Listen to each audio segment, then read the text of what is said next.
और रचना जी पिछले कार्यक्रम से अमित और नीलेश फ्रेश प्रोस्पेक्ट के लिए जुड़ चुके हैं। अमित जी गुड मॉर्निंग, आपके दो ट्रेड्स क्या हैं इस वक्त के? जी good morning Viren ji, good morning Anuj ji and good morning everybody on the panel. Viren ji, आज का थीम डेफिनेटली एफएमसीजी है। डाबर मैरिको काफी अच्छे से कवर हो चुका है ऑलरेडी। उसके अलावा जो स्टॉक मुझे सेक्टर से पसंद आ रहा है दैट इज कोलगेट पामोलिव। ये अभी भी एक अच्छे रिस्क रिवॉर्ड पॉइंट से मिल रहा है। स्टॉक ने एक राउंडिंग पैटर्न बनाया अपना 10, 20, 50 डेमा पे कंसोलिडेशन एक अच्छा किया और एक बेस से बाहर आ रहा है। 2947 का प्राइस है इसका। तो इसे लेंगे for a target of 3000 and stop loss of 2910। दूसरा स्टॉक जो मुझे पसंद आ रहा है that is from the railway sector IRCTC. IRCTC में भी हमने पिछले 9-10 दिनों में एक अच्छा कंसोलिडेशन देखा था। फ्राइडे के सत्र में एक वॉल्यूम अपटेक और 10 डेमा को क्रॉस किया था स्टॉक ने और आज एक फॉलोअप देख रहे हैं। तो इसे बाय करें। 1043 का प्राइस है, टारगेट्स रहेंगे 1080 के और स्टॉप लॉस रहेगा 1020 का। ओके, चलिए तो ये इस समय अमित जी की कॉल। सचिन, आपकी दो ट्रेड्स इस समय की? अनुज जी, यहाँ पर दो स्टॉक्स हाईलाइट करना चाहूंगा। एक तो पहला स्टॉक है जो कैश सेगमेंट से है एंड ये पहली बार मैं रेकमेंड कर रहा हूँ। एक अच्छे लगातार लो टॉप लो बॉटम सीक्वेंस या फिर एक बेरिश ट्रेंड में रहा था ये काउंटर कुछ सालों से। एंड जिस तरीके से पिछले 3 महीने में जो एक कंसोलिडेशन बेस बनाया है, मुझे लग रहा है यहाँ पर अभी खरीदारी करनी चाहिए पेटीएम के काउंटर में। सो 197 में खरीदारी करने की सलाह होगी। जिस तरीके से ओवरऑल स्ट्रक्चर है, एक classic inverse head and shoulder formation है डेली चार्ट पे, जो एग्जिबिट कर रहा है कि कहीं जाकर नियर टर्म बॉटम यहाँ पर एस्टैब्लिश हो चुका है। मोमेंटम के लिहाज से 540 का यहाँ पर टारगेट होगा। स्टॉप लॉस आपको लगभग अराउंड 440 के आसपास प्लेस करना है on a weekly closing basis and accumulate करना है पेटीएम के काउंटर को। जो सेकंड स्टॉक मेरे रेडार पे है, मुझे लग रहा है यहाँ पर लगातार एक अच्छी आउट परफॉर्मेंस वाली चाल बनी इंटैक्ट रही है। यहाँ पर बीईएल में जिस तरीके से वापस एक फ्रेश ब्रेकआउट हुआ था पिछले हफ्ते में, एक बुलिश फ्लैग फॉर्मेशन एक्टिवेट हुआ था, वो एक्टिवेट होने के बाद कंसिस्टेंटली यहाँ पर एक अच्छी हायर टॉप हायर बॉटम की ट्रेंड है। सो ट्रेडिंग के लिहाज से एक अच्छा स्विंग बन सकता है अराउंड 355 तक। सो अभी भी यहाँ पर खरीदारी करने की सलाह होगी। स्टॉप लॉस आपको लगभग अराउंड 327 पे लगाना है एंड फ्रेश लॉन्ग एडिशंस करने की सलाह होगी बीईएल के फ्यूचर्स में। ओके, बीईएल के फ्यूचर्स में लॉन्ग की सलाह होगी इस समय। रचना जी, आपके दो ट्रेड्स क्या रहेंगे इस समय के?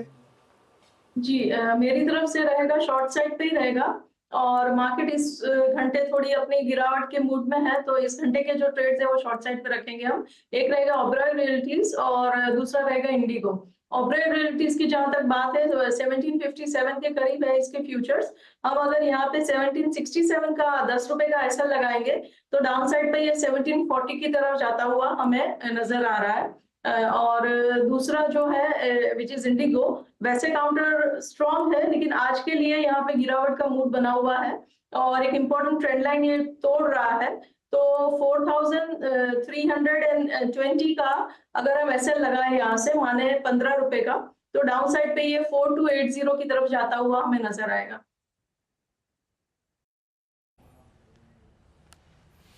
ओके, इस बीच हमारे साथ नीलेश जुड़ चुके हैं। नीलेश गुड मॉर्निंग, आपके दो ट्रेड्स इस वक्त के? Good morning Viren ji, good morning everyone. देखिए, खरीदारी पर फोकस है और सबसे पहले खरीदने की सलाह होगी नेस्ले इंडिया को। काफी बेहतरीन चार्ट पैटर्न है। यहाँ पर एक फॉलिंग ट्रेंड लाइन का ब्रेकआउट आता हुआ नजर आ रहा है और स्टॉक यहाँ से 2650 और 2700 की ओर जाता हुआ नजर आ रहा है।